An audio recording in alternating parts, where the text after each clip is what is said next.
Suatu ketika Ali radhiyallahu an ketika menjadi khalifah di Kufah,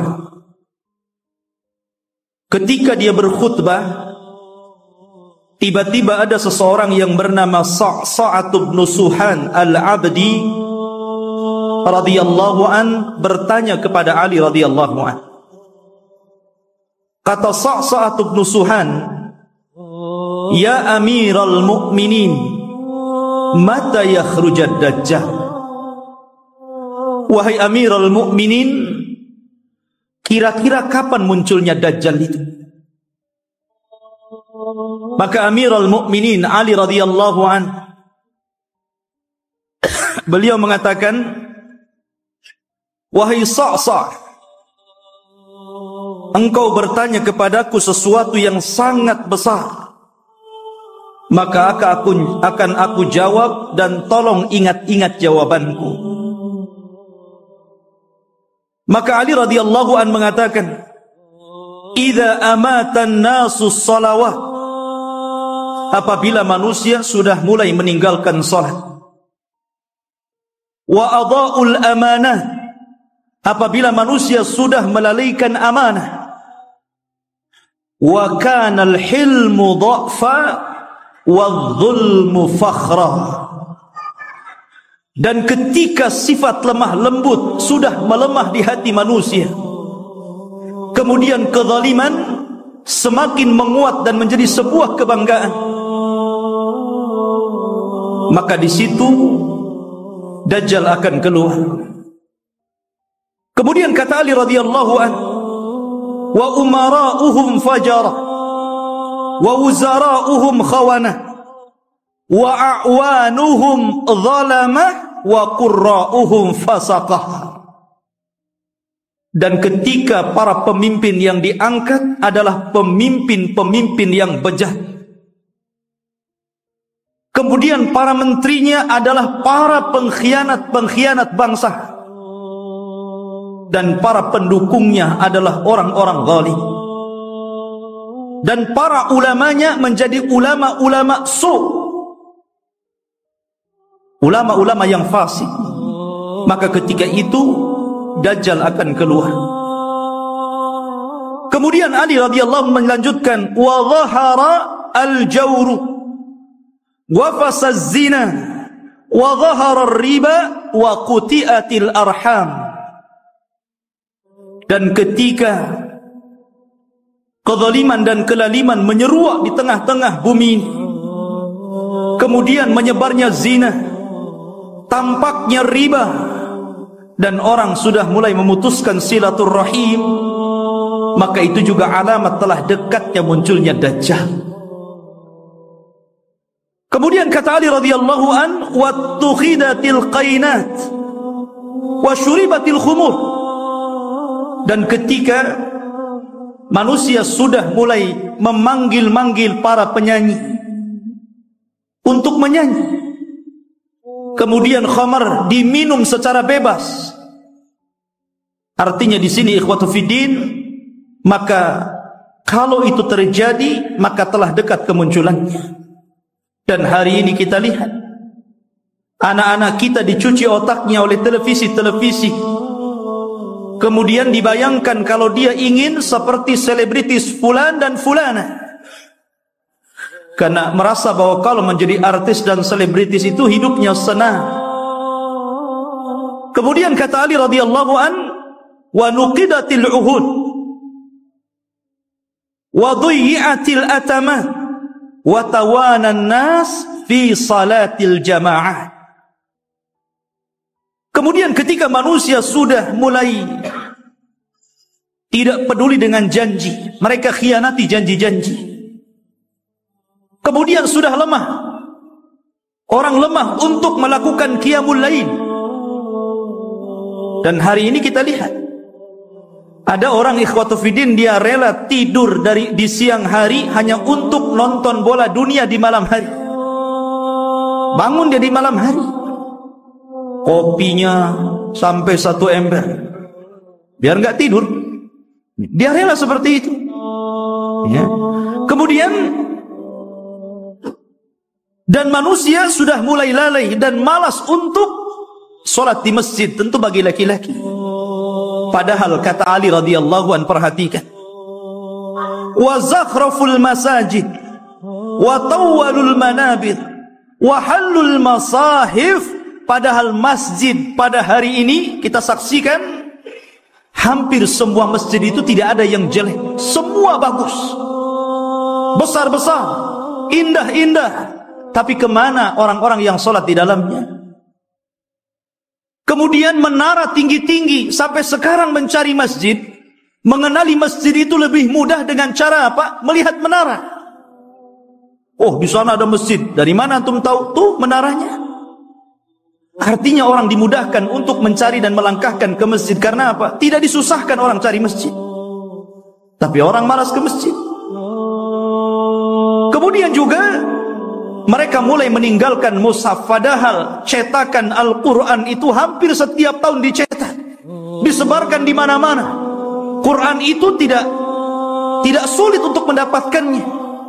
Tapi orang malas membaca Al-Quran. Ada yang mengatakan nunggu Ramadan, katanya, karena ada tadarus. Sampai Ramadan enggak juga baca Quran. Kemudian kata Ali radhiyallahu an, apabila ini sudah terjadi, maka dekatlah munculnya Dajjal.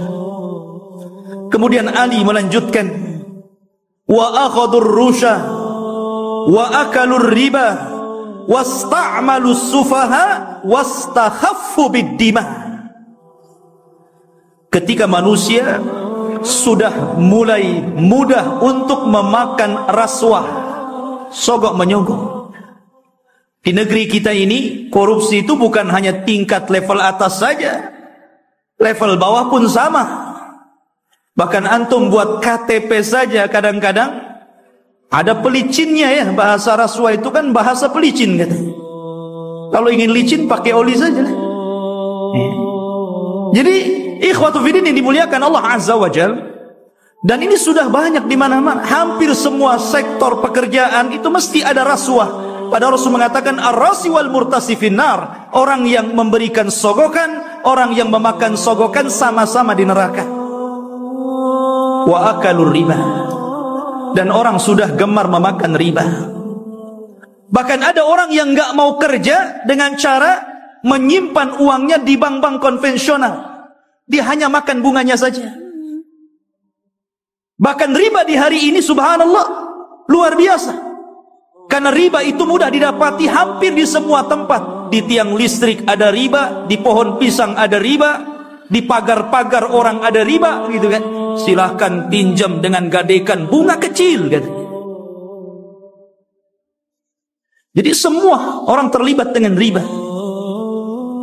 Kemudian ketika manusia sudah mulai menjadikan para pemimpin-pemimpin yang jahil, pemimpin-pemimpin yang bukan bidangnya, dia letakkan di situ. Harusnya ketika Anda mencari pemimpin atau pengurus untuk memimpin sesuatu, cari pemimpin-pemimpin yang layak dan bisa mengurus urusannya. Contoh saja umpamanya, yang paling mudah pesantren ataupun yayasan. Kadang orang-orang mencari pemimpin yang bukan orang-orang ahli agama. Macam mana orang yang bukan ahli agama memimpin pesantren yang notabene di situ diajarkan Al-Quran dan Sunnah? Jadi apa itu pesantren jadinya? Ini okelah pesantren-pesantren. Lah yang lebih dari itu seperti kepala desa, lurah, camat, bupati, sampai kepada presiden. Ketika manusia sudah melalaikan itu, dan mereka juga menganggap remeh persoalan darah. Kalau orang sudah menganggap remeh persoalan darah, ikhwan, maka itu alamat telah dekat keluar Dajjal. Anda bisa saksikan hari ini di medsos, setiap hari kita mendengar ada orang yang membunuh dan ada orang yang dibunuh. Sampai sering saya katakan, orang yang membunuh bingung kenapa bisa membunuh, orang yang dibunuh lebih bingung lagi, kenapa Anda membunuh saya? Apa alasan saya Anda bunuh? Makanya bayi-bayi yang dibuang itu kemudian meninggal dalam kardus, meninggal di solokan, meninggal di tong-tong sampah, meninggal di parit-parit, itu di hadapan Allah akan datang ke hadapan Allah dan mengatakan wal mau'udatu su'ilat bi ayyi dzambin qutilat. Atas dosa apa kau bunuh aku? Aku ini salah apa? Aku masih kecil. Aku tidak mendolimi siapapun. Aku masih fitrah. Kenapa aku dibunuh? Kemudian kata Ali radhiyallahu anhu, kalau sudah seperti ini, dekatlah munculnya Dajjal. Kemudian kata Ali radhiyallahu anhu, wa ba'ud dina bid dunya. Dan ketika manusia sudah mulai menjual agama dengan murahnya urusan dunia. Ada seorang wanita nikah dengan bule, nikah dengan orang-orang yang di luar daripada agama Islam. Dia rela pindah agama, yang penting rekening saya gendut, kendaraan saya mewah, rumah megah, kos-kosan banyak, dan begitu seterusnya. Kemudian kata Ali radhiyallahu anhu, wattajaratil mar'atu ala zawjiha hirsan ala dunya. Diperhatikan ibu-ibu. Dan ketika kaum wanita mudah untuk meminta cerai kepada suaminya hanya urusan dunia. Saya sering ke pengadilan agama dan saya lihat tingkat perceraian itu luar biasa di Batam. Dan banyak para wanita yang menggugat cerai suaminya hanya gara-gara faktor dunia. Bukan tidak boleh menggugat cerai, kalau ada alasannya silahkan. Tapi kalau urusan dunia, kemudian itu menjadikan seorang istri kurang ajar kepada suami dan meminta cerai begitu saja, apalagi karena ada orang ketiga yang lebih hebat, lebih wah, lebih banyak hartanya, ini sudah lain urusannya. Kemudian kata Ali radhiyallahu an, wa raqibatin nisa 'alal mayasir. Nabi sallallahu alaihi wasallam radhiyallahu an meramalkan seperti ini. Tentu beliau mendapatkan informasi dari Nabi. Dan apabila wanita sudah mulai membawa kendaraan sendiri, di zaman Rasul kendaraan pakai kuda, pakai unta, jarang perempuan naik unta kan? Paling dibonceng. Makanya di sini Ali tidak mengatakan dan para wanita menaiki al-ibil, unta, tetapi mengatakan al-mayasir, ditujukan kepada kendaraan-kendaraan modern, mobil, motor. Ya, kalau mungkin jaraknya bukan jarak safar, hanya keliling-keliling di Batam, ke pasar. Ini terkadang jarak safar, jarak tempuh yang disunahkan untuk mengqashar dan menjamak sholat pun kita dapati ada perempuan berani loh bawa mobil sendiri tuh. Sudah tidak ada mahram, nekat lagi. Ya. Maka ini juga alamat dekatnya munculnya Dajjal. Kemudian kata Ali radhiyallahu watashabbahna nisa birrijal watashabbahar rijalu bin nisa. Ketika mulai perempuan meniru gaya laki-laki, dan ketika laki-laki sudah memakai atribut-atribut perempuan, maka ini pun telah dekat munculnya Dajjal. Kita saksikan hari ini. Kalau laki-laki cari lepis ke pasar, habis tuh diborong perempuan. Kalau laki-laki cari celana jeans gitu kan, habis, nggak ada, diborong sama mbak-mbak katanya. Akhirnya laki-laki terpaksa beli rok, beli pakaian-pakaian perempuan. Artinya seperti ini kan. Anda bisa bayangkan tuh, pakaian laki-laki tapi pakai jilbab gitu kan. Ketat, pakai lepis, pakai kaos, tapi jilbaban pula dia. Ya. Yang laki-lakinya parah lagi. Anting-anting itu untuk perempuan dia letakkan tutup botol aqua di sini di kupingnya. Antum tahu? Anak itu lihat ada orang pakai anting-anting laki-laki itu, botol aqua di sini. Ya Allah. Ini kan atribut perempuan, kenapa pula dipakai laki-laki? Bahkan yang lebih parah, apa yang disebut dengan LGBT itu sudah mulai melembaga loh di negeri kita ini. Mulai melembaga. Bahkan tahun kebelakang itu saya pernah mendengar informasi sampai mereka membuat fikih LGBT. Anda bisa saksikan tuh, fikih LGBT, bagaimana cara wudunya LGBT, bagaimana cara sholatnya LGBT, bagaimana cara puasa LGBT, dan minta pula kemudian diresmikan supaya majelis ulama itu memberikan mukaddimah. Ini kan sudah gila ini. Mereka nggak tahu bagaimana hukuman kaum Lut. Tidak ada hukuman yang lebih parah yang Allah kirimkan kepada mereka. Hati-hati. Di Batam aja banyak itu. Antum kalau keluar ke jalan-jalan, hati-hati kalau ada yang manggil tuh, bang, LGBT. Ma'asyiral muslimin rahimani wa rahimakumullah. Kemudian wa kana as-salamu bainahum 'ala al-ma'rifah. Ketika antum mengucapkan salam kepada orang yang antum kenal saja, yang antum nggak kenal nggak antum ucapkan salam. Padahal jelas nih yang pepasan dengan kita ini pakai songkok, pakai pakaian koko gitu kan, rapi. Kita yakin dia muslim. Ya jalan biasa saja. Paling antum itu mengucapkan salam sama yang antum kenal saja. Kalau nampak ada janggutnya, celananya cingkrang, pakai gamis, assalamualaikum. Nah ini sudah tanda-tanda ini. Kemudian kata Ali radhiyallahu an, wa syahida syahidun min ghairi an yustashhad wa halafa min ghairi an yustakhlaf. Ketika manusia sudah mulai berani menjadi saksi padahal dia bukan saksi, bersumpah padahal dia tidak diminta sumpah, anda bisa mendapatkan di pengadilan-pengadilan ini. Ada orang yang saksi itu dijual, dibeli. Kamu jadi saksi bayar sekian. Kamu bersumpah saya bayar sekian.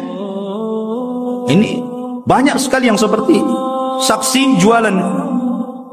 Kemudian kata Ali radhiyallahu an, wa labisu juludad dha'ni ala qulubid di'ab wa kanat qulubuhum amarrun minas sabri wa alsinatuhum ahla minal asli wa sarairuhum antanu minal jiyaf.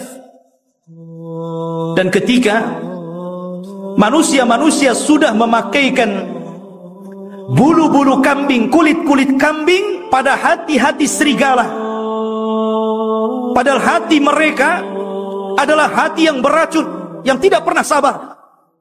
Padahal mulut mereka hanya manis di bibir, tapi tidak sebagaimana hatinya. Dan kehidupan pribadi mereka lebih busuk dibandingkan bangkai, kata Rasul. Nabi SAW ingin menyindir siapa? Kayak Ali radhiyallahu anhu ingin mengisyaratkan kepada manusia siapa? Orang-orang yang hanya menampakkan kebaikan padahal di belakangnya orang ini buruk. Bahasa kitanya pencitraan saja.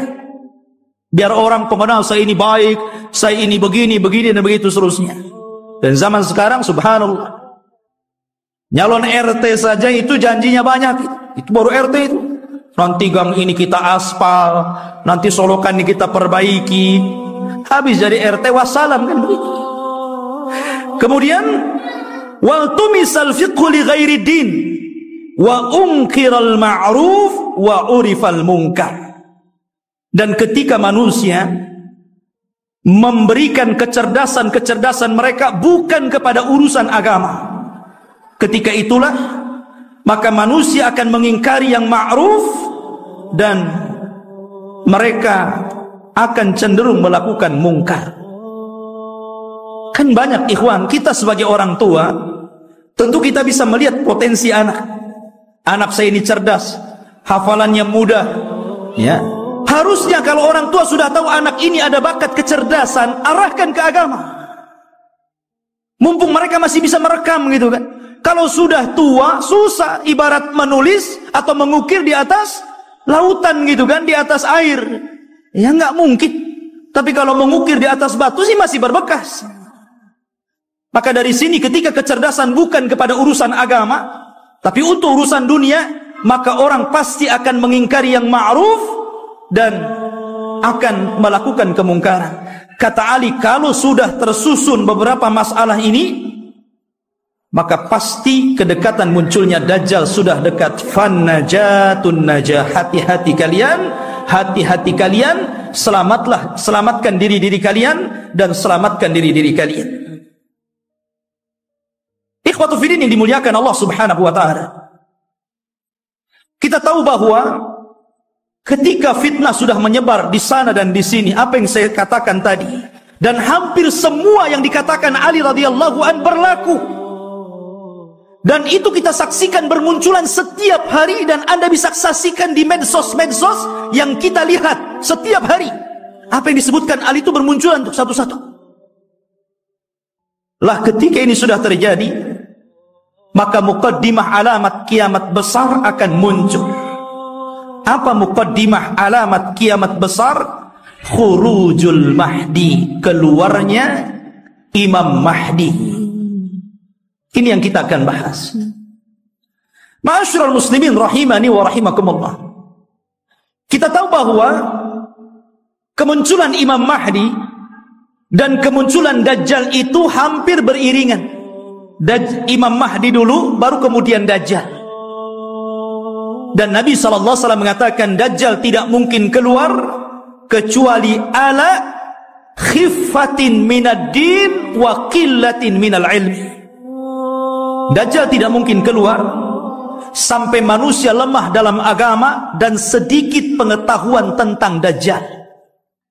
Ketika orang sudah tidak berkhutbah lagi menceritakan tentang Dajjal, ketika pengajian-pengajian sudah tidak disinggung lagi tentang bab Dajjal, ketika orang-orang sudah tidak peduli dengan kisah-kisah Dajjal, maka ketika manusia lalai, muncullah makhluk yang jahat ini. Ma'asyiral muslimin rahimani wa rahimakumullah. Pada minggu yang lalu sedikit saya akan ulas sebelum kemunculan Imam Mahdi. Nabi SAW mengatakan Imranu Baitil Maqdis kharabu Yathrib. Apabila pusat kekuatan kaum muslimin sudah dipusatkan di Baitul Maqdis, di Yerusalem, alhamdulillah, kita bersyukur kepada Allah Subhanahu wa taala. Allah telah menggagalkan keinginan barat untuk memindahkan Israel Raya di tengah-tengah kota Yerusalem. Ini sebuah nikmat. Tapi walaupun kemudian terjadi, maka itu adalah alamatul kiamah. Itulah yang memang akan berlaku di akhir zaman. Berarti kalau ini berlaku, tanda-tanda itu semakin dekat dan dekat.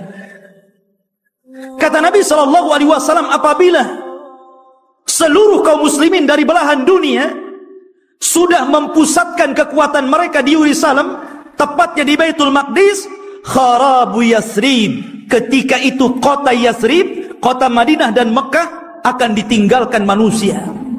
Padahal Mekah dan Madinah itu ketika itu dalam posisi sebaik-baiknya ekonomi, tapi akan ditinggalkan dan akan berhijrah ke Baitul Maqdis. Wa kharabu Yathrib khurujul malhamah. Dan ketika Yathrib roboh, Madinah roboh, kosong, tidak ada orang karena hijrah semua ke Syam, maka ketika itu muncullah malhamatul kubra, perang besar. Malhamah itu diambil dari kata-kata lahmun. Lahmun itu artinya daging. Kenapa kemudian peperangan disangkut pautkan dengan daging? Karena ketika itu peperangan, setelah orang melakukan peperangan dengan alat-alat canggih, maka alat-alat itu kemudian dimusnahkan, maka kembali peperangan menjadi peperangan kembali ke alat-alat tradisional. Boleh jadi mungkin diawali dengan perang nuklir dulu, karena masing-masing negara punya nuklir gitu kan. Masing-masing negara punya rudal, punya senjata hebat. Boleh jadi muqaddimah peperangan ini dilakukan dengan cara perang teknologi dulu. Setelah kemudian hancurnya negeri-negeri, senjata pun sudah tidak ada lagi, hanya bangkai-bangkai besi-besi tua. Disitulah kemudian peperangan akan kembali ke perang tradisional. Disinilah pembenaran sabda Nabi SAW agar anda melatih diri dengan cara berkuda, dengan cara menombak, dengan cara memanah, dengan cara berpedang, karena perang akan kembali ke zaman itu. Ma'asyiral muslimin, kemudian wa khurujul malhamah, apabila telah nampak malhamah, orang berperang dengan pedang sehingga daging tercabik-cabik dan melayang kemana-mana, darah muncrat kemana-mana. Ketika terjadi malhamatul kubra, atau dalam bahasa barat Armageddon gitu kan, dalam masalah bahasa kita malhamatul kubra, maka ketika itu kaum muslimin menguasai Konstantiniyah. Apa Konstantinia? Konstantinia adalah Konstantinopel. Akan dikuasai. Di mana Konstantinopel itu? Di Turki sana. Jadi kaum muslimin akan menguasai sampai ke sana. Wa fathul Konstantinia, dan ketika Konstantinia dikuasai kaum muslimin, bangsa Rom sampai ke Italia, sampai ke ibu kota Italia. Kaum muslimin sampai ke sana, bergerak sampai ke arah Eropa sana. Maka disitulah kata Nabi SAW, wa fathul Konstantinia khurujud dajjal. Ketika kaum muslimin memenangkan perang besar, perang Konstantinia, maka ketika itu munculnya dajjal. Ma'asyiral muslimin rahimani wa rahimakumullah. Kita tahu bahwa pusat kekuatan kaum muslimin, saya katakan kelak akan berada di Palestina. Tepatnya di Yerusalem, Baitul Maqdis. Semua kaum muslimin, tentara-tentaranya dari berbagai macam negara akan bergabung di situ. Maka disitulah ikhwatu fiddin, Barat ini punya kepentingan. Mereka hendak menghancurkan bangsa-bangsa yang menurut mereka itu sangat kuat dan tidak bisa dikalahkan oleh sendiri. Maka akhirnya mereka melakukan perdamaian bersama kaum muslimin untuk sama-sama menyerang bangsa-bangsa yang menurut orang-orang Romawi itu sangat berbahaya bagi mereka dan juga kaum muslimin. Maka berdamailah ketika itu kaum muslimin dengan orang-orang Barat. Dan hari ini juga berdamai, ya kan? Kita tahu Liga Arab, mereka ada hubungan dengan Barat, entah secara ekonomi, politik atau yang lain. Itu namanya perdamaian juga. Tapi di akhir zaman, yang namanya perdamaian itu tentu setelah adanya peperangan. Kalau tidak ada peperangan, mau damai apa? Perang dulu baru damai. Ya. Makanya Nabi SAW mengatakan, tastalihuna antum warum sulhan aminah. Kalian kaum muslimin di akhir zaman akan berdamai dengan orang-orang Nasrani, orang-orang Romawi. Dan ketika itu orang-orang Romawi aktsarun nas, orang yang paling banyak pasukannya. Mereka tuh banyak sekali. Cuman masalahnya, kalau memang orang-orang Nasrani itu mereka kuat, kenapa tidak langsung menyerang kaum muslimin? Karena kaum muslimin itu walaupun sedikit ditakuti oleh orang-orang kafir.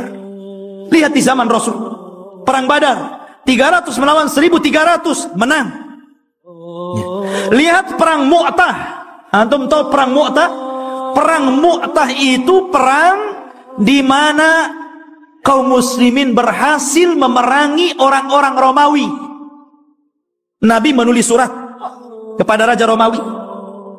Suratnya itu dirobek, utusannya dibunuh. Marah orang-orang Romawi ini, akhirnya menyiapkan pasukan bergerak untuk menyerang Nabi. Kata Nabi, kalau mereka menyerang kita di Madinah, maka akan banyak terbunuh, laki-laki, perempuan, anak-anak, kakek-kakek. Ini tidak adil. Kita siapkan pasukan, kemudian kita sambut mereka. Akhirnya Nabi SAW mempersiapkan pasukan. Kata Nabi, wahai Zaid, peganglah bendera. Kalau kau mati, ganti dengan Ja'far. Kalau Ja'far mati, ganti dengan Abdullah ibn Rawahah. Perangkat. Dan di antara pasukan ada Khalid ibn Walid, tapi tidak dijadikan pemimpin karena baru masuk Islam. Berangkat mereka ke Mu'tah. Ya. Ketika melihat jumlah mereka berlipat-lipat banyaknya dengan kaum muslimin, wajar, manusia. Zaid mengatakan, apakah kita perlu pulang ke Madinah memberitahu Rasul? Atau bagaimana? Nggak imbang nih, pasukan Romawi banyak sekali, sementara pasukan kita sangat sedikit sekali. Tetapi karena mereka sudah kadang keluar membawa pasukan besar, sementara pasukan Romawi lebih besar daripada itu, akhirnya Allah takdirkan mereka pun melakukan peperangan. Subhanallah, di awal peperangan Zaid meninggal dunia. Kemudian bendera ditangkap oleh Ja'far. Ja'far meninggal dunia, terputus seluruh anggota badannya, termasuk 2 tangannya terputus. Dia pegang bendera, diputus ininya, dipegang kirinya, diputus ininya, dipegang dadanya, dibelah akhirnya. Nabi berada di Madinah, tahu tuh karena wahyu. Kata Nabi, semoga kedua tangan Ja'far digantikan kedua sayap di sorga dan dia bisa terbang sesukanya. Ja'far meninggal dunia, dipegang Abdullah ibn Rawaha. Abdullah ibn Rawaha meninggal dunia, bingung kaum muslimin. Ini tidak ada lagi pemimpin pasukan. Maka mereka melirik kepada Khalid ibn Walid. Akhirnya dipegang dialah. Dia punya strategis perang yang luar biasa. Pasukan yang ribuan itu bisa dikalahkan oleh strategis Khalid ibn Walid. Sampai ada seorang Romawi bertanya kunci kemenangan kepada Khalid. Khalid, bagaimana engkau bisa memenangkan peperangan ini sementara jumlah kalian kecil dan jumlah kami besar? Kemudian Khalid memberikan kuncinya. Kata Khalid, nahnu qaumun nuhibbul maut kama tuhibbul haya. Kami kaum yang cinta kematian sebagaimana kalian cinta kehidupan. Berani mati, itulah kuncinya. Ya. Ma'asyiral muslimin rahimani wa rahimakumullah. Lah perang ini akan berlaku kelak di akhir zaman. Tetapi orang-orang Islam akan bergabung dan melakukan perdamaian bersama orang-orang Romawi. Kemudian akan menyerang sebagian. Ada yang memprediksi maksudnya yang diserang adalah negara-negara yang mereka berada di benua Asia. Ya, mungkin Cina, mungkin Korea, mungkin negara-negara, kita tidak tahu, Allahu a'lam. Karena Rasul tidak menyebutkan negara mana yang diserang. Rasul hanya mengatakan watagzuna aduan min waraihim. Kalian akan berperang dengan musuh dari belakang kalian. Tidak disebutkan siapa mereka.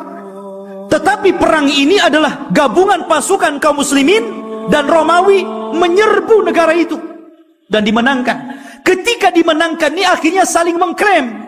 Kata orang Nasrani, ini kemenangan kami. Kata orang Muslim, tidak, ini kemenangan kami. Sehingga muncullah satu orang Romawi, satu orang Salibi mengatakan ghalabas salib, ghalabas salib, ghalabas salib. Sungguh kami salib yang menang. Kami salib yang menang. Kami salib yang menang. Datanglah seorang Muslim mengatakan balillah ghalab, bahkan Allah yang memenangkan perang ini. Akhirnya saling berdebat, terjadilah perkelahian. Maka sang salib, orang Nasrani, dibunuh kaum muslimin. Dari sinilah orang-orang Romawi berkhianat. Berkhianat. Padahal mereka tertulis melakukan perjanjian itu 10 tahun. Ada yang mengatakan di tahun ketiga, ada yang mengatakan di tahun kelima. Mereka berkhianat. Atas pengkhianatan inilah, maka kemudian mereka hendak menyerang kaum muslimin, menyiapkan pasukan besar. Dan kaum muslimin butuh pemimpin untuk melawan Romawi. Dari sinilah apa yang kita bahas malam ini, khurujul Mahdi. Muncul Imam Mahdi untuk melawan orang-orang Romawi. Ma'asyiral muslimin rahimani wa rahimakumullah.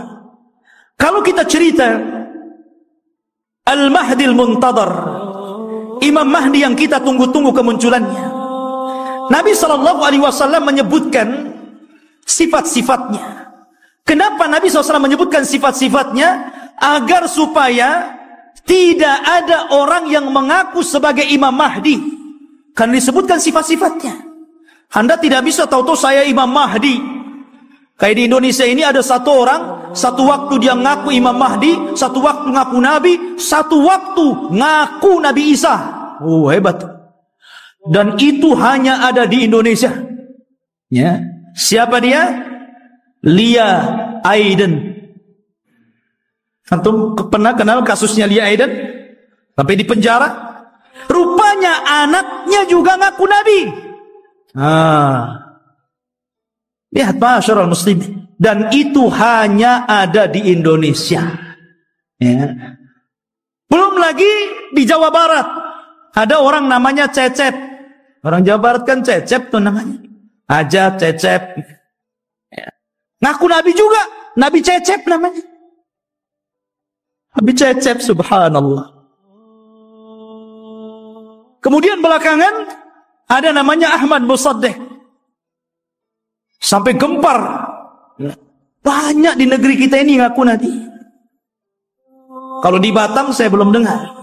Di Batam ini ada yang ngaku orang bisa melihat Allah aja itu. Tapi bayar 500 katanya. Jadi intinya bahwa Imam Mahdi ini dijelaskan sifatnya, dijelaskan tanda-tanda kemunculannya, dan dia disabdakan Nabi SAW, laulam yabqa minad dunya illa yaumun, kalaulah usia dunia ini hanya tinggal 1 hari saja, la tawwalallahu dzalikal yaum, pasti Allah akan lamakan hari itu selama-lamanya, hatta yab'atsa rajulan min ahli baiti, sampai Allah akan utus seorang laki-laki dan dia keturunanku, yuwatiu ismahu bi ismi wa isma abihi bismi abi, di mana nama dia sama dengan namaku Muhammad, bukan Lia. Ya. Bapaknya Abdullah, bukan Aiden. Ya. Jadi Muhammad bin Abdullah Al-Hasani, keturunan Hasan, Al-Alawi, keturunan Ali. Artinya dia keturunan cucu Rasul, Hasan bin Ali. Dan ini Imam Mahdi ahli sunnah. Berbeda dengan Imam Mahdi Syiah. Mereka menganggap Imam Mahdi Syiah itu keturunan Husain. Namanya Muhammad juga, tetapi Muhammad Hasan Al-Ashkari namanya. Katanya waktu kecil disembunyikan di satu tempat di gua di daratan Irak, namanya Sirdab. Jadi ada satu gua Sirdab, di situ ada lubang kecil, kemudian orang ngeker ke dalam gitu kan, dan mengetuk-ngetuk pintunya, ukhruj ya Mahdi, ukhruj ya Mahdi. Itulah orang Syiah. Setiap hari ada yang menggedor-gedor pintu, keluar wahai Mahdi, keluar wahai Mahdi. Yang enggak keluar, enggak ada Mahdinya. Ya. Ma'asyiral muslimin rahimani wa rahimakumullah. Maka Al-Mahdi itu keturunan Hasan. Maka yang disebutkan oleh banyak para ulama, salah satunya Syekhul Islam Ibn Taimiyah, kemudian juga muridnya Al-Imam Ibnul Qayyim rahimahullahu ta'ala, ketika menjelaskan tentang kenapa Imam Mahdi keturunan Hasan, karena Allah memuliakan Hasan ketika dia menyerahkan kekuasaan kepada Muawiyah untuk menjaga darah kaum muslimin, maka keturunannya Allah muliakan akan menjadi imam yang belum sempat dicicipi oleh nenek moyangnya Hasan bin Ali. Padahal Hasan bin Ali sudah jadi presiden di zaman itu. Tapi cuma 6 bulan saja, melihat ada gelagat pergerakan kaum muslimin pembela Ali akan perang lagi dengan Muawiyah, dia tidak mau ada pertumpahan darah. Akhirnya dia ngalah, dia yang menyerahkan kekuasaan kepada Muawiyah, engkau saja yang jadi raja, yang jadi rakyatnya. Akhirnya bersatulah kaum muslimin. Karena kerendah dirian Hasan inilah, maka Allah muliakan Hasan. Maka dari keturunan Hasan inilah lahir di akhir zaman Al-Mahdi Muhammad ibn Abdullah Al-Hasani Al-Alawi rahimahullahu ta'ala. Kok rahimahullah ta'ala belum muncul afan ya. Hafizahullahu ta'ala. Taib Khotufidin yang dimuliakan Allah subhanahu wa ta'ala, beliau dilaqabi Al-Mahdi. Al-Mahdi artinya orang yang diberikan petunjuk. Dan dia Allah perbaiki dalam satu malam. Dia tidak tahu kalau dia akan jadi pemimpin. Dia seorang thalabul ilmi, ahli ibadah. Dia tidak tahu kalau dia akan diangkat. Tiba-tiba ketika dia dari Madinah ke Mekah untuk haji gitu kan, orang-orang memandang bahwa dia itu ada kelainan. Orang ini luar biasa, punya wibawa, taat beribadah, sehingga orang-orang Allah lembutkan hatinya, diarahkan agar memilih orang ini dan dibaiatnya. Pada awalnya dia menolak. Dia menolak. Siapa saya? Saya bukan siapa-siapa. Kenapa Anda memilih saya untuk menjadi pemimpin kalian? Tapi kemudian dia pun istikharah di malam hari itulah Allah perbaiki dia dalam satu malam. Allah berikan ilmu, kecerdasan, kepemimpinan, subhanallah, sehingga dalam satu malam kun fayakun. Idza arada syai'an an yaqula lahu kun fayakun. Kalau Allah menghendaki sesuatu, tinggal katakan kun fayakun, jadi dia. Kemudian pembaiatan kepada Imam Mahdi inilah tersebar. Sampai akhirnya datang tentara dari Syam untuk membunuh Imam Mahdi yang ada di Mekah. Berangkat mereka pasukan itu. Tapi ketika mereka sampai di Baida antara Mekah dan Madinah, Allah kirimkan gempa yang sangat besar sehingga mewafatkan dan menghancurkan mereka. Kata Nabi SAW, sebelum datang tanda-tanda kiamat akan muncul, maka akan terjadi 3 gempa. Gempa dari arah timur, gempa dari arah barat, dan gempa di Jazirah Arab.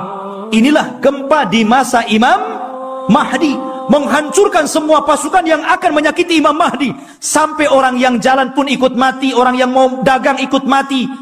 Sehingga Aisyah bertanya kepada Rasul, wahai Rasul, bagaimana orang yang ikut mati yang tidak bersalah dan hendak membunuh Imam Mahdi itu? Kata Nabi SAW, yub'atsu yaumal qiyamah ala niyatihim. Mereka akan dibangkitkan pada hari kiamat sesuai dengan niat mereka. Intinya ikhwatu fiddin, Imam Mahdi ini kemudian dibaiat di depan makam Ibrahim, di depan Ka'bah. Kemudian berangkat dari Mekah ke Madinah dan diikuti oleh pasukan yang sangat besar. Kemudian mereka hijrah ke Syam, bergabung dengan pasukan yang sudah siap tempur melawan orang-orang Romawi. Akhirnya ketika sampai di Syam, mereka membaiat Imam Mahdi, dan disitulah mulai peperangan besar. Perang besar Malhamatul Kubra. Ma'asyiral muslimin rahimani wa rahimakumullah. Dan kita tahu bahwa Imam Mahdi ini berkuasa atau diberikan kekuasaan oleh Allah Subhanahu wa taala tidak lama. Antara 7 sampai 8 tahun saja, ada yang mengatakan sampai 9 tahun. Dan dalam kekuasaan kaum muslimin, Imam Mahdi itu betul-betul membawa perdamaian, keadilan, kesuburan. Bahkan saking adilnya Imam Mahdi, Allah turunkan berkahnya dari langit, karena dia telah berhukum dengan hukum Allah. Kata Allah, walau anna ahlal qura amanu wattaqau lafatahna alaihim barakatim minas sama wal ardh.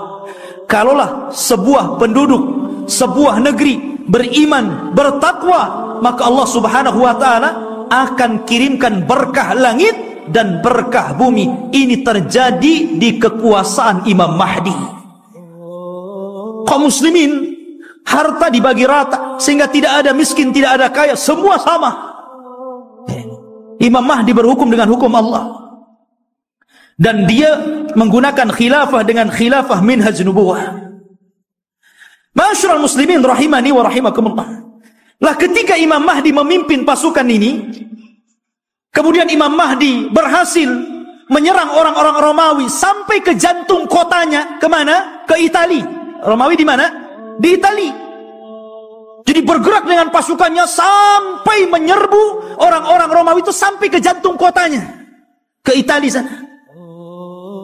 Ketika menang dalam peperangan, para sahabat sudah merasa kaya dengan harta rampasan perang.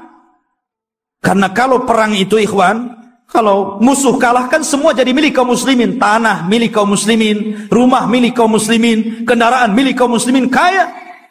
Ya. Makanya tidak ada bisnis yang lebih menguntungkan kecuali perang. Kalau menang dapat segalanya. Kalau kalah ya matilah tuh.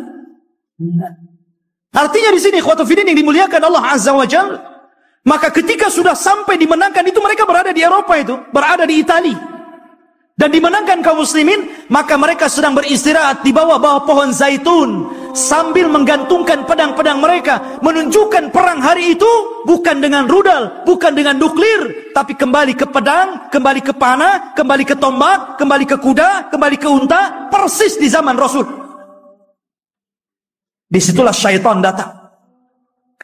Kemudian berteriak bahwa Dajjal telah muncul di Syam dan membawa pasukan dan akan masuk ke rumah-rumah mereka. Oh, mendengar itu, maka Imam Mahdi mengutus 10 orang yang berkuda.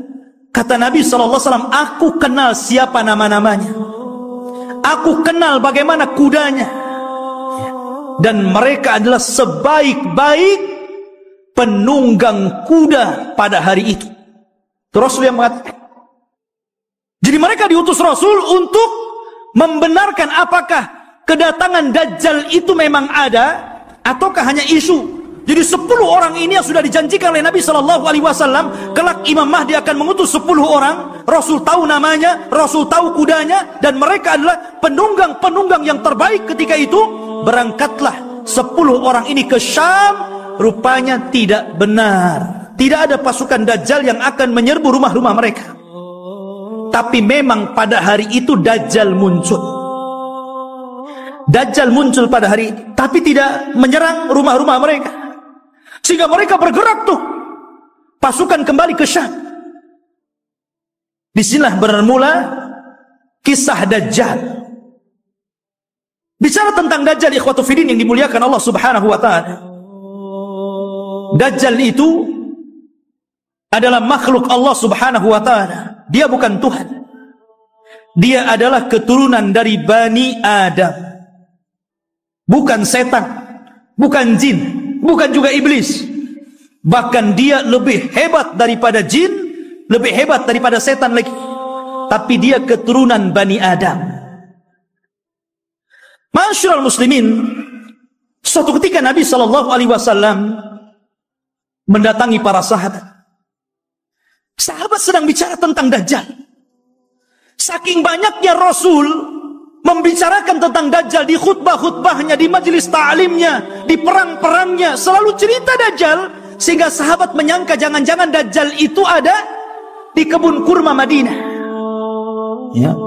Maka Nabi SAW mendatangi mereka, dan sahabat mengatakan, "Ya Rasulullah, aktsartal hadis anhu fakhifna hatta dhananna anna ad-dajjal fi atrafin nakhli."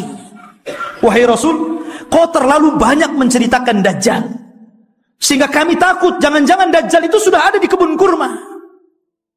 Maka Nabi SAW mengatakan, bukan demikian.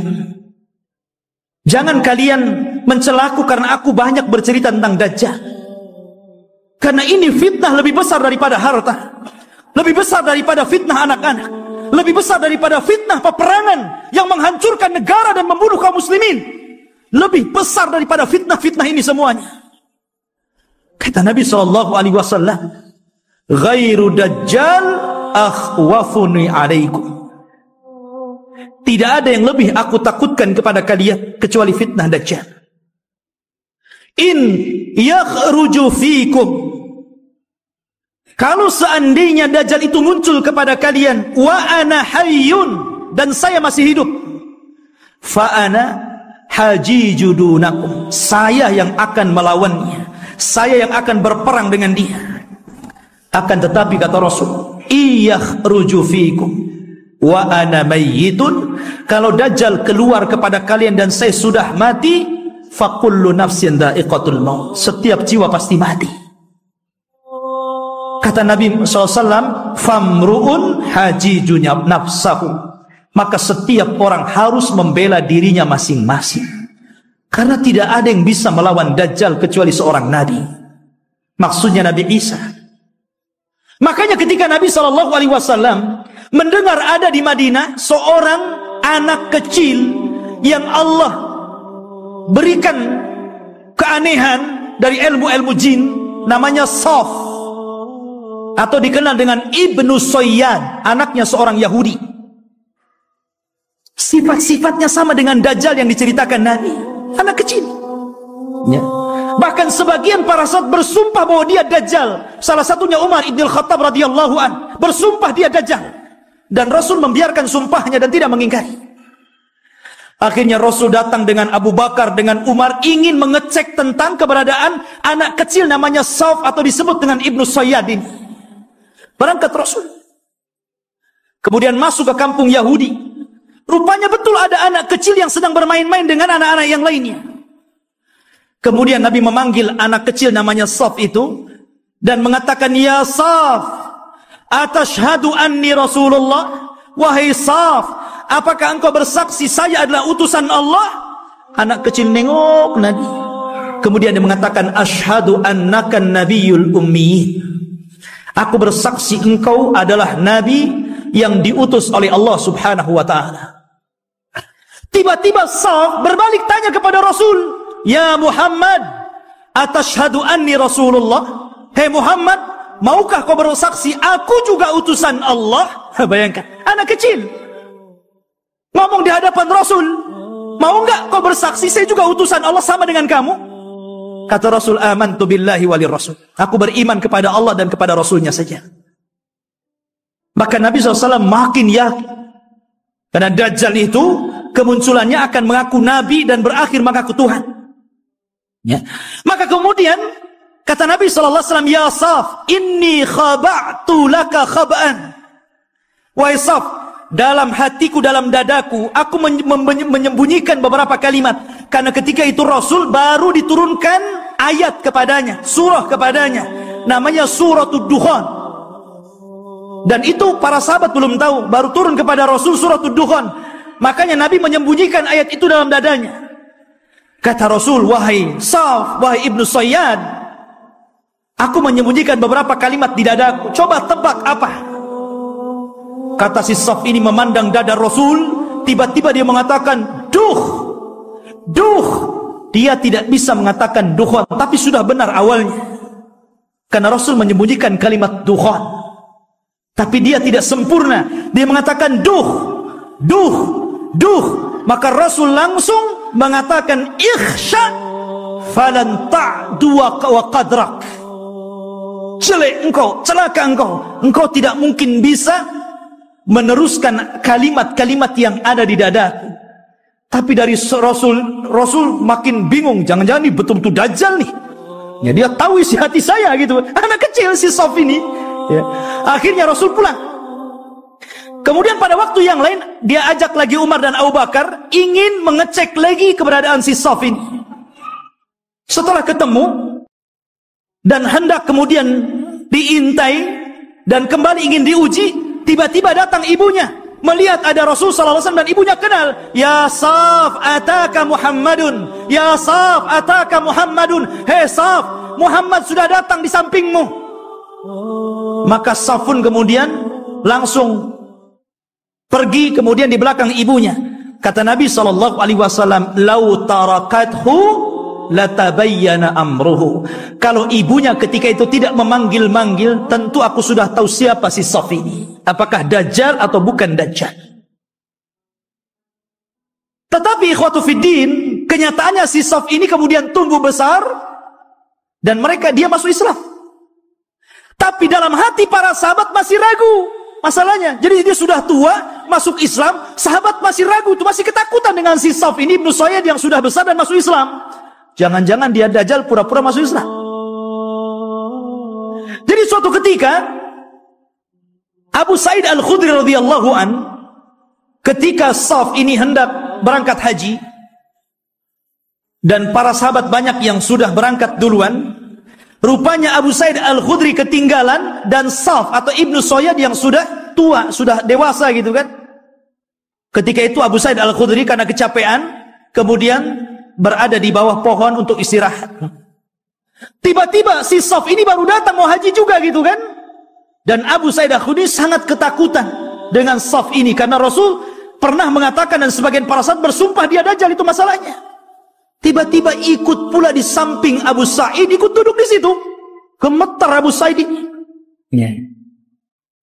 Tapi Saf mengatakan, ya Abu Sa'id, aku tahu engkau takut kepada. Tapi coba pikirkan wahai Abu Sa'id, bukankah Dajjal itu tidak punya anak? Aku punya anak. Bukankah Dajjal tidak mungkin masuk Islam? Aku masuk Islam. Bukankah Dajjal itu tidak mungkin datang ke Mekah dan tidak juga menginjak Madinah? Aku bisa ke Mekah, aku bisa ke Madinah. Kenapa kau ragu? Aku ini sedih, kenapa orang-orang menuduhku Dajjal? Ya, dari situ Abu Sa'id Al-Khudri agak tenang. Tetapi Abu Sa'id Al-Khudri menjadi ketakutan di endingnya. Ketika Ibnu Sayyad atau Saf mengatakan, tetapi ya Aba Sa'id, aku tahu di mana letaknya Dajjal. Ketika dia ngomong begini, langsung diambil barang-barangnya, kabur dia. Ya. Dia tahu di mana letaknya Dajjal. Ya, awalnya dia sudah merendah tuh. Tahu-tahu endingnya yang nggak enak gitu kan. Tapi ya Aba Sa'id, ana azri aina maudhi'ad Dajjal. Saya tahu di mana Dajjal berada, katanya. Masya Allah. Makanya suatu ketika Abdullah bin Umar radhiyallahu an pernah membuat marah, dipukulnya Ibnu Sayyad sampai marah. Karena marah Ibnu Sayyad, Ibnu Umar ketakutan, akhirnya lari ke rumah Hafsah. Dia melapor gitu kan, ya Hafsah, saya tadi pukul Saf. Ibnu Sayyad dia marah. Kata Saf, kata saudaranya Hafsah ini, wahai Abdullah bin Umar, kau sudah tahu bagaimana sabda Rasul tentang kemunculan Dajjal. Dajjal tidak mungkin keluar kecuali karena kemarahan yang sangat besar. Hati-hati kamu. Ya. Dari situ ikhwatu fillah yang dimuliakan Allah Azza wa Jalla, sehingga para ulama ini mengatakan Saf ini Dajjal atau bukan. Tetapi pendapat yang kuat, boleh juga dia Dajjal, tapi Dajjal min dajajin. Dajjal yang lainnya. Karena Rasul mengatakan di akhir zaman akan muncul dajjaluna kadzabuna salasuna kulluhum yad'una annahum nabi. Akan muncul zamannya di mana dajjal para pendusta 30 orang akan mengaku dia nabi. Maka mungkin boleh jadi salah satunya adalah Ibnu Sayyad. Karena Ibnu Sayyad tidak dikisahkan meninggalnya, tiba-tiba dia hilang begitu saja. Ya. Ma'asyiral muslimin, ataupun mungkin dia jasus, mata-matanya Dajjal, kita tidak tahu. Tapi yang jelas Dajjal itu sudah ada. Di zaman Nabi SAW sampai ada kisah yang luar biasa dari seorang sahabat namanya Tamim ibnu Aus Ad-Dari. Tamim ibnu Aus Ad-Dari ini masuk Islam belakangan. 2 tahun sebelum wafatnya Rasul. Di tahun ke-9 Hijriah dia baru masuk Islam. Dan dia seorang pelaut. Jadi suatu ketika Tamim Ad-Dari ini banyak berjasa juga dalam Islam. Walaupun dia tidak lama berjumpa dengan Rasul, tapi dia orang yang menerangi masjidnya Rasul dengan pengalamannya. Dan dia pula yang membuat mimbar Rasul. Ini Tamim ibnu Aus Ad-Dari. Ya. Jadi suatu ketika sebelum dia masuk Islam, dia berlayar ke lautan. Tidak tahu di laut mana, karena kemunculan Dajjal itu tidak jelas. Cuman Rasul mengatakan dari arah timur kota Madinah. Ketika Rasul, apakah di laut Syam? Tidak. Apakah di laut Yaman? Tidak. Lalu di mana? Dari timur Madinah. Dari timur Madinah, yang mungkin mengarah ke Irak, ke Iran begitu kan. Karena Dajjal juga akan muncul di situ. Jadi Tamim ibnu Aus Ad-Dari ini berlayar. Tiba-tiba diombang-ambingkan dengan 30 awaknya. Kemudian terdampar di satu tempat, semuanya hutan belantara. Ada yang mengatakan di laut Yaman. Jadi ketika dia merasa, ini saya sudah mati atau belum? Rupanya belum mati. Maka dengan pasukannya masuk ke dalam hutan. Di tengah hutan dia mendapatkan satu binatang, subhanallah, nggak tahu belakang, nggak tahu depan, karena buluan semuanya, berbulu dari atas ke bawah. Dan itu makhluk yang pertama kali dijumpai oleh Tamim Ad-Dari. Gimana nggak takut? Nggak pernah melihat makhluk seperti itu. Maka dengan ketakutannya dia mengatakan, siapa kamu? Ya. Kata Tamim Ad-Dari, kaget loh, ini binatang tak bisa ngomong. Dia mengatakan, kami dari Arab. Terus balik nanya, siapa kamu? Ana jassasah. Jassasah itu artinya jasus, mata-mata. Maksudnya mata-matanya. Ya. Maka kemudian siapa jassasah? Jassasa tidak mengatakan. Jassasa hanya mengatakan, engkau sudah ditunggu orang. Dia sudah lama bertahun-tahun mencari kabar. Ternyata orang yang ditunggu sudah datang. Datanglah kau ke salah satu gubuk atau rumah besar yang ada di tengah hutan. Kau temui dia. Dia sudah lama menunggu kalian. Berangkatlah Tamim dan 30 awaknya ke tempat yang diisyaratkan makhluk tadi. Rupanya ada. Masuk ke dalam rumah, ada orang yang diborgol tangannya, diborgol kakinya, diborgol lehernya.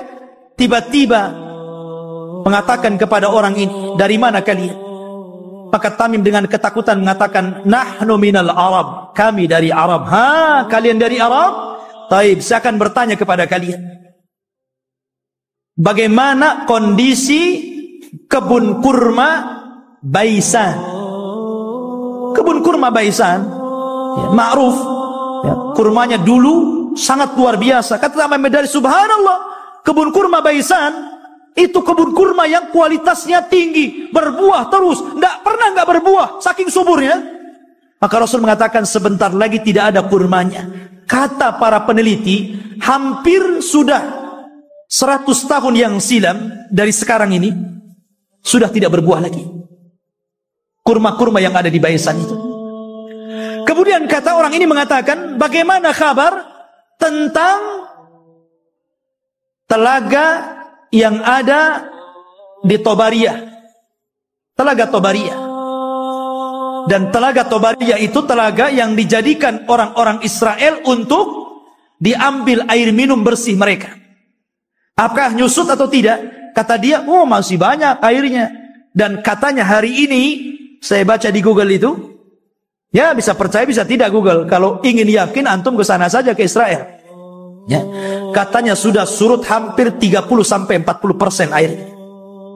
Artinya apa yang dikatakan orang ini menjadi sebuah kenyataan. Kemudian kata orang ini mengatakan, bagaimana kabarnya Ainuz Zughar?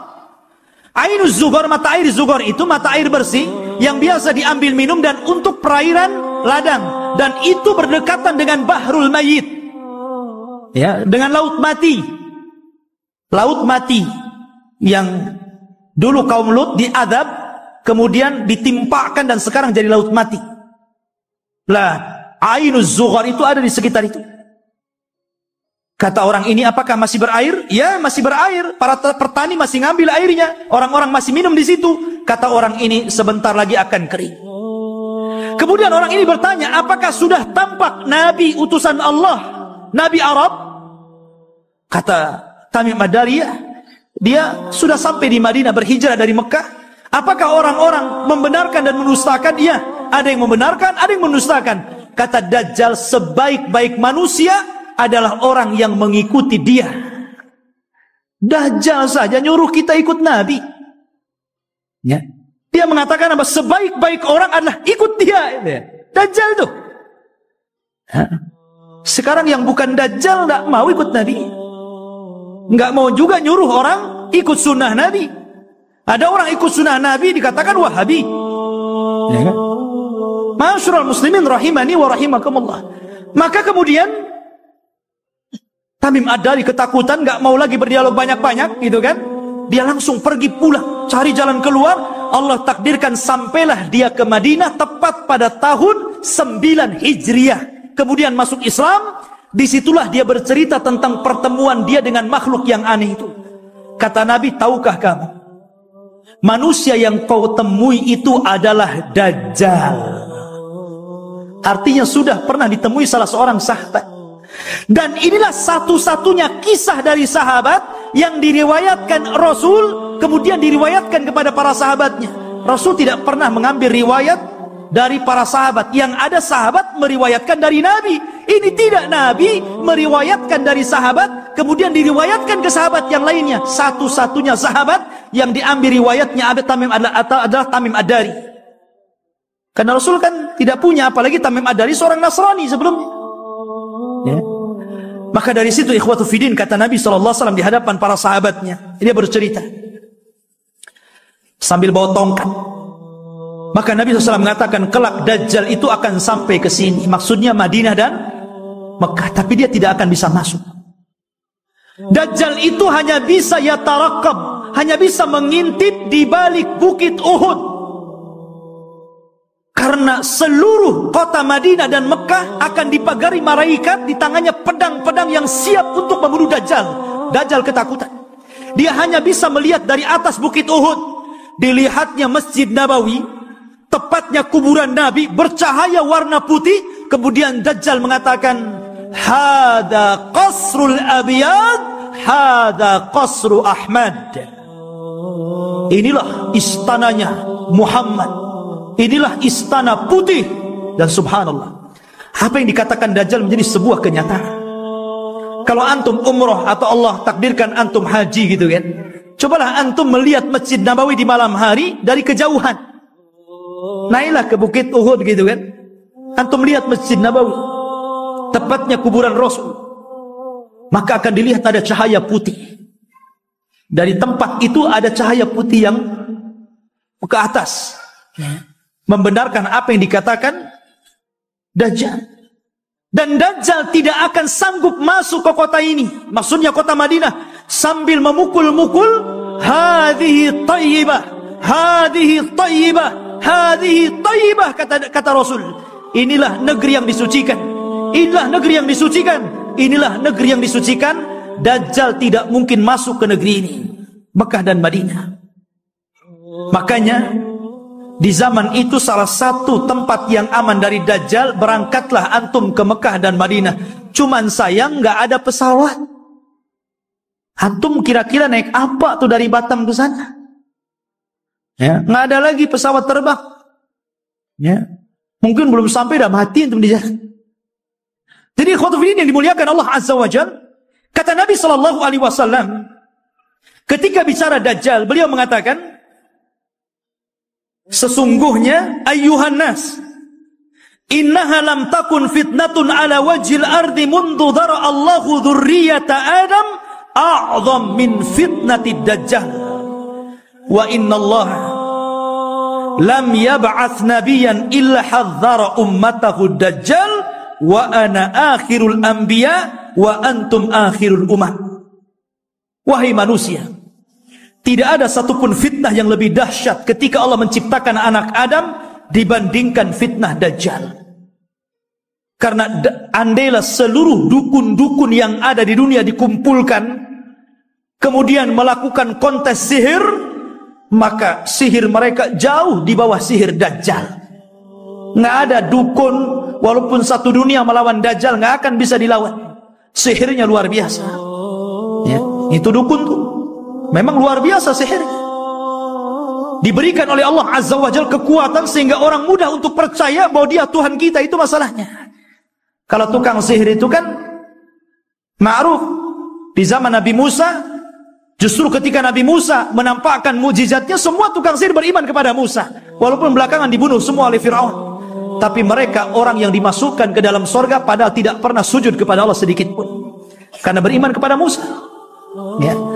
Lah kata Nabi Shallallahu Alaihi Wasallam, sejak zaman Adam dilahirkan dan anak cucunya sampai hari ini, tidak ada fitnah yang lebih besar daripada fitnah Dajjal. Dan tidak ada satupun Nabi yang Allah utus kecuali memperingatkan umatnya tentang kemunculan Dajjal.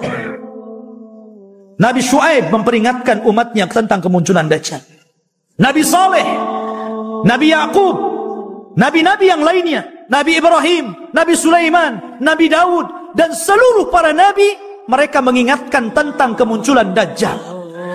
Kalau seluruh para Nabi dan Rasul mengingatkan akan kemunculan Dajjal, termasuk juga Nabi kita Muhammad Sallallahu Alaihi Wasallam, maka cukuplah ini bukti bahwa fitnah Dajjal itu sangat dahsyat, karena seluruh para Nabi memperingatkannya.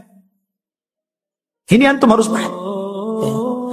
Masyarul muslimin, sedikit kita mengenal ciri-ciri Dajjal. Dajjal itu keriting rambutnya. Bukan berarti yang keriting dia Dajjal. Jadi dia memiliki rambut keriting yang dipintal. Makanya Dajjal itu kusut sekali mukanya. Ya kan? Jadi antum tahu orang-orang yang keriting, habis dikeriting dipintal lagi. Ya. Tetapi dia tidak hitam kulitnya. Biasanya kan yang kriwal, yang dipintal-pintal itu kan kebanggaan orang-orang yang berkulit hitam kan? Dajjal tidak, kulitnya putih. Ada yang mengatakan kemerah-merahan. Jadi memang dia putih, tapi kusut. Ya. Kemudian dia buta sebelah mata kanannya, dan ada daging tumbuh di matanya, menonjol seperti anggur keluar. Jadi ada daging tumbuh. Kemudian di dahinya tertulis kafir. Bisa dibaca oleh seorang mukmin, baik yang pandai baca ataupun yang buta huruf. Semua bisa baca. Ya. Artinya bahwa semua orang bisa baca dia kafir, tapi semua orang ikut Dajjal, itu masalahnya. Kan fitnahnya luar biasa. Sudah tahu di jidatnya ada kafir, masih ikut juga dia kan begitu. Itulah fitnahnya. Karena dia bisa dibaca oleh siapapun. Yang pandai baca sama yang buta huruf bisa baca. Kemudian juga lehernya lebar, pendek besar, dan kakinya bengkok. Kakinya itu kayak busur panah, lalu jalannya jelek sekali, dan dia matanya sebelah awar. Dari sini menunjukkan kalau orang itu waras, beriman, imannya kuat, otaknya dipakai, tentu orang itu tidak mungkin mengakui orang seperti ini Tuhan, karena banyak cacatnya. Ya kan jelek itu orangnya, kok jadi Tuhan pula? Ya, dan mengaku ana rabbukum, saya Rabb kalian. Tapi masalahnya walaupun penampilannya seperti itu, tapi dia diberikan kekuatan oleh Allah yang Allah tidak berikan kepada yang lainnya. Makanya ketika Dajjal mengaku Tuhan, maka Allah langsung mengatakan innahu a'war fa innallaha laisa bi'a'war. Dajjal itu a'war, buta sebelah kanannya, dan Allah tidak buta dan tidak buta sebelah. Ya. Ma'asyiral muslimin rahimani wa rahimakumullah. Lah Dajjal ini ikhwatu fillah yang dimuliakan Allah Azza wa Jalla. Dijelaskan juga di antara fitnah-fitnahnya secara umum, karena waktu juga yang terus berjalan. Di antara fitnah-fitnah Dajjal yang paling besar adalah mengaku nabi. Kemudian setelah itu mengaku Tuhan. Ini fitnah yang paling besar. Fir'aun ngaku Tuhan, gak punya kesaktian. Makanya tidak banyak orang yang ikut Fir'aun. Itu karena takut saja gak mengakui Fir'aun itu Tuhan, kan gitu. Begitu juga Namrud atau raja-raja zalim yang lainnya. Tapi Dajjal ini bukan karena takut, karena ta'jub dengan kehebatannya. Makanya orang banyak yang ikut Dajjal. Anda bisa bayangkan Dajjal ini datang ke negeri yang rusak. Anggaplah kayak Suriah gitu kan, udah roboh, sudah nggak bisa lagi dibangun, nggak mungkin lagi mau berapa ratus tahun lagi membangun kota ini. Dajjal itu datang ke kota yang roboh itu. Kemudian Dajjal mengatakan, keluarlah wahai bumi, pembendaharaan kalian. Tiba-tiba kota itu kembali cantik, ya kan? Kembali subur, kembali mewah, kembali megah. Kambing-kambingnya penuh dengan susu, unta-untanya gemuk-gemuk. Subhanallah, Anda bisa bayangkan itu. Ya, siapa yang lebih hebat sihirnya dari tukang-tukang sihir dibandingkan Dajjal? Dan sebaliknya, kalau ada kota bagus, subur, banyak ternaknya, kemudian Dajjal lewat, kemudian tidak beriman kepada Dajjal, langsung ambruk, langsung gersang, langsung pada mati, gitu kan? Subhanallah. Ya, seperti ini fitnahnya.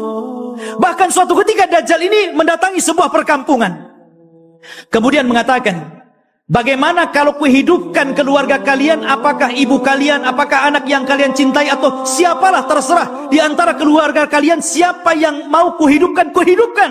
Tapi syaratnya setelah itu beriman bahwa aku Tuhan kalian. Wah, orang kampung keluar semua tuh. Maka yang ingin ibunya dihidupkan, kata Dajjal, ditunjuk kuburan ibunya itu. Maka setan datang, fatamassala lahu kemudian berubah menjadi seolah-olah ibunya, seolah-olah anaknya, seolah-olah suaminya, seolah-olah bapaknya, seolah-olah kerabat-kerabatnya. Akhirnya mereka pun berkumpul, kemudian memeluk suaminya, istrinya, ibunya, macam-macam, dan mengatakan kepada keluarganya, ikutilah orang itu karena dia adalah Tuhan. Nah, lihat. Seperti itu, nggak ada tukang sihir yang bisa kayak gitu, kecuali Dajjal.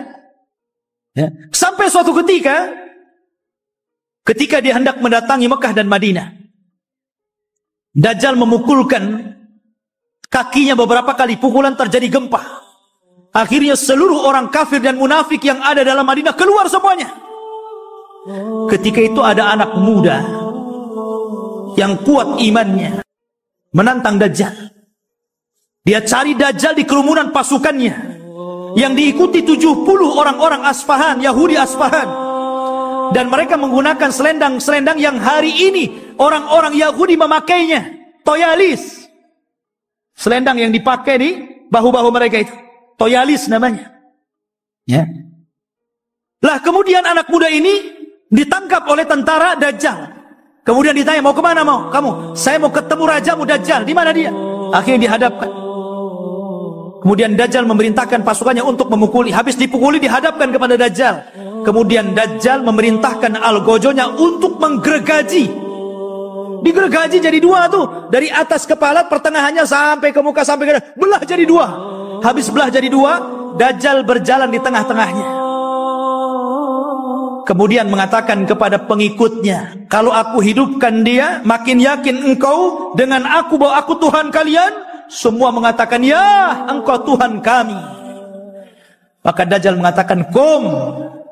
Akhirnya jadi satu lagi itu tubuhnya, ya, kayak punya ilmu rawa rontek, ya, jadi satu itu, ya. Kemudian setelah itu Dajjal sudah menghidupkan lagi. Semua orang berteriak, antal ilah, engkau adalah Tuhan.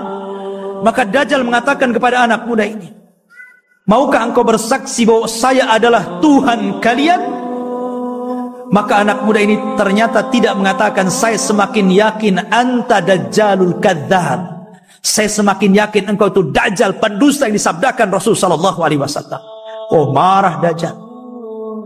Akhirnya Dajjal mengambil pisau dan hendak membunuhnya, tapi tidak bisa karena takut kelemahannya diketahui orang-orang. Akhirnya dia pegang tubuhnya dan dilemparkan ke dalam api.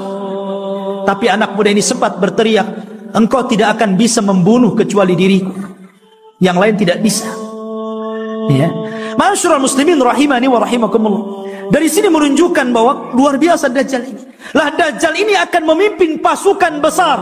Makanya orang-orang Yahudi mereka bermimpi kalau terbentuk Haikal Sulaiman dan robohnya Masjidil Aqsa, kemudian berkumpulnya pasukan, mereka mengatakan, kami sedang menunggu Mesius kami.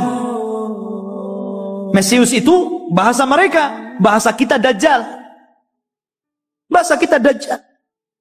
Makanya kalau kita melihat simbol Zionis itu kan gambar mata gitu. Walaupun Zionis itu sudah tidak asli lagi Yahudi, karena Zionis itu tidak berpegang dengan Taurat, tapi berpegang dengan Talmud. Talmud itu Taurat yang sudah dirobah-robah, yang kemudian menjadi protokoler Yahudi. Harus begini, harus begini, harus begini. Itu Talmud, bukan Taurat. Mereka mengklaim saja Taurat, lahirlah agama Zionis ini. Ya. Intinya bahwa kenapa orang-orang Yahudi bermimpi untuk merebut Yerusalem? Ya tadi, karena di situ mereka memimpikan bahwa Mesius akan datang kepada mereka dan akan memimpin mereka. Ini dibenarkan dalam Islam, karena Dajjal itu akan muncul di situ dan akan dibunuh juga di situ, di Babil Lut atau gerbang Lut, yang sekarang menjadi kota yang diagungkan orang-orang Israel, di tengah-tengah Israel, Babil Lut itu, dan Dajjal akan dibunuh di situ. Makanya ikhwatu fiddin yang dimuliakan, wajar kalau orang-orang Yahudi berusaha untuk menguasai dunia karena mereka bermimpi bahwa Dajjal akan memimpin mereka. Tapi mereka tidak paham bahwa apa yang mereka mimpikan juga ada dalam Islam, dan kita tidak mimpi, ini sebuah kenyataan bahwa Imam Mahdi akan muncul dan akan menjadi musuhnya Dajjal di akhir zaman dan akan berperang. Cuman karena Rasul yang pernah mengatakan, kalau aku hidup di zaman kalian, aku yang akan menghadapinya, tapi kalau aku mati, tidak ada yang bisa untuk membunuhnya kecuali seorang nabi. Makanya ketika Umar kembali kepada kisah Ibnu Sayyad, Sauf anak kecil itu, ketika dia meramal apa yang di dada Nabi, Umar mengambil pedang dan mengatakan, da'ni i'adrib unuqah. Rasul, izinkan aku kupenggal si Ibnu Sayyad ini. Kata Rasul, jangan Umar, kalau dia Dajjal, engkau tidak bisa membunuhnya, ada orang lain yang akan membunuhnya. Tapi kalau dia bukan Dajjal, fala hajata laka biqatli, tidak ada hajat engkau membunuhnya, ngapain, biarkan saja dia. Ya. Artinya di sini bahwa terjadinya peperangan pasukan Imam Mahdi dengan Dajjal ini tidak seimbang. Karena Dajjal ini pasukannya banyak, bukan pasukan Yahudi Asfahan yang 70.000 saja, tapi akan diikuti oleh tentara-tentara yang sifat-sifatnya persis seperti tentara Mongol. Belum lagi para wanita, belum lagi pasukan-pasukan yang lainnya. Sehingga Imam Mahdi terdesak sampai akhirnya sembunyi di Bukit Saina, di Bukit Tur, berhari-hari, berbulan-bulan sampai habis bekalnya. Ketika pasukan sudah putus asa dan mengatakan, wahai imam, kalau kami terus di sini kami mati kelaparan. Berarti mati kita mati konyol. Ya, bagaimana kalau kita besok bergerak, kita lawan saja, apa yang terjadi terjadilah. Kan begitu. Akhirnya kemudian Imam Mahdi sepakat dengan pasukannya. Setelah sholat subuh, mereka siap bergerak, apapun yang akan terjadi, tetap perang bersama Dajjal. Rupanya Allah takdirkan, disitulah langit digelapkan. Setelah langit digelapkan, tiba-tiba ada cahaya. Rupanya dari dua malaikat yang mengapit seseorang yang nafasnya bisa membunuh sejarak sekian dan sekian kalau dihirup orang kafir. Dialah Nabi Isa bin Maryam. Turun, kemudian turun sampai berada di tengah-tengah pasukan Al-Mahdi Al-Muntadhar. Ketika itu sudah azan dan siap sholat. Maka melihat bahwa yang turun adalah Isa Al-Masih, maka Imam Mahdi menyuruh agar dia menjadi imam sholat, tapi menolak. Setiap kaum ada amirnya, maka engkau amir kaum itu, maka kaulah yang sholat. Maka Imam Mahdi menyolati, kemudian Nabi Isa sholat di belakangnya. Ini menunjukkan kalau andai kata Isa dan Musa hidup di zaman sekarang, Anda mengikuti Nabi Musa dan Isa, Anda akan sesat. Isa saja sholat di belakang Imam Mahdi, ya, karena tidak berhak menyebarkan agamanya. Maka setelah sholat itulah, subhanallah, Isa mengusap wajah-wajah pasukan Imam Mahdi dan menyebutkan tingkat derajat mereka di sorga. Wallahi, tidak ada manusia yang lebih bahagia dibandingkan orang yang diusap wajahnya oleh Isa, karena disebutkan derajatnya di sorga. Subhanallah. Ya. Dan itulah pasukan yang tersisa. Karena pasukan ini kan ada yang gugur, ada yang melarikan diri. Yang sepertiga pasukan melarikan diri, kata Rasul, yang melarikan diri Allah tidak akan memberikan taubatnya kepada mereka. Yang sepertiga yang gugur, maka kata Rasul, mereka adalah sebaik-baik syuhada. Dan yang sepertiganya yang ikut Imam Mahdi inilah yang terus berperang sampai akhirnya melawan Dajjal. Ketika itu Isa memberikan pilihan dan mengatakan, ukhayyirukum bisalas, aku berikan 3 pilihan kepada kalian. Pilihan yang pertama, kalian tidak usah berperang, di sini saja bersembunyi. Aku akan berdoa kepada Allah, Allah kirimkan gempa sehingga menenggelamkan seluruh pasukan Dajjal saat Dajjal-Dajjalnya. Atau yang kedua, aku akan berdoa kepada Allah agar Allah kirimkan pasukan, tapi bukan kalian.